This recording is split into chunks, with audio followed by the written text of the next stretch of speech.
Hey team, so I just want to talk about adding integers. Won't take long, but when I say adding integers, what I mean is adding things like 3 plus negative 4. Okay, we're talking about negatives now as well as positives. Now, lots of ways to do this. One, number line. If you have 0 here,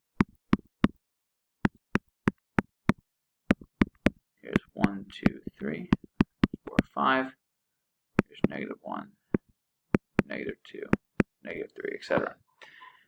Now, for starting at 3, that means we're starting right here. And then we're adding negative 4, meaning we are adding 4, but in the negative direction. So that hops 1, 2, 3, 4 spots, and ends up there. That's negative 1. So that's one way to do it. If the numbers are small, not too shabby, not a big deal. This also works if you have two negatives you're adding together. Negative 3 plus negative 2. 0. Here's negative 1, negative 2, negative 3. Plus negative 2 means I'm going in the opposite direction. 1, 2, 3. Ending up here, that's, sorry. I'm adding 2 in the negative direction. 1, 2. No, it didn't feel right. So you're ending up at negative 5. Okay? If you had a negative and a positive, negative 3 plus 6, it would work the same exact way. You're going to hop. Instead of going to your left, here's negative 3.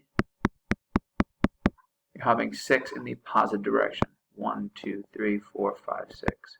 This is 1, 2, 3, 3. Now you could do this all day, every day. It would take you a very long time. I do not recommend it. There's better ways to do it. Let's take a look at the problem again. Negative 3 plus 6, a different way. I'm going to do what's called draw a T-chart. And eventually this will be able to be done in your head. I have all my positives on the left, all my negatives on the right. Negative 3 being a negative integer goes over here. 6 being a positive integer goes over here. Now, if there are two things on the same side of the box, we're going to put them together. They're together. If they're in different boxes, I'm going to subtract them and find the difference by subtracting. So now this is 6 minus 3, gave us 3. And then it's a matter of which one's bigger. Positive is bigger, therefore positive 3. Just like our last example. Now visually, that would work out like this. Same problem. Negative 3 plus 6. Where we have 1, 2, 3 negatives, and 1, 2, 3, 4, 5, 6 positives. These are what are called zero pairs. They cancel each other out because 1 minus 1 is 0. So those cancel each other out. I'm left with 1, 2, 3 all in the positives. That gives me positive 3 as an answer.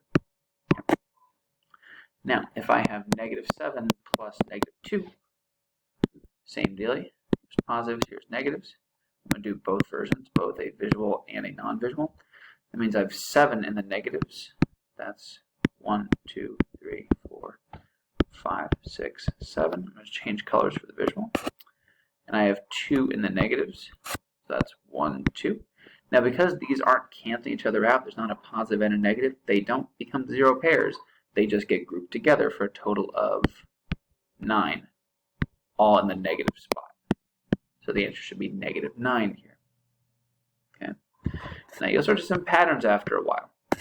If I'm saying negative 5 plus negative 30, say, okay, are they the same sign or are they different signs? These are the same sign, so I'm going to combine them.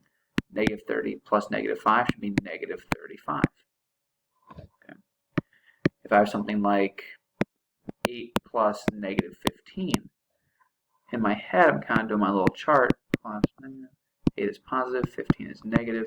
Which one is there more of? Negative, so it's going to be a negative answer somehow. Now, how many more are in the negatives? That's just 15 minus 8 equals 7. So this answer should be negative 7. There's 7 more negatives than there are positives. Eventually, this becomes a very quick habit. That's a good start.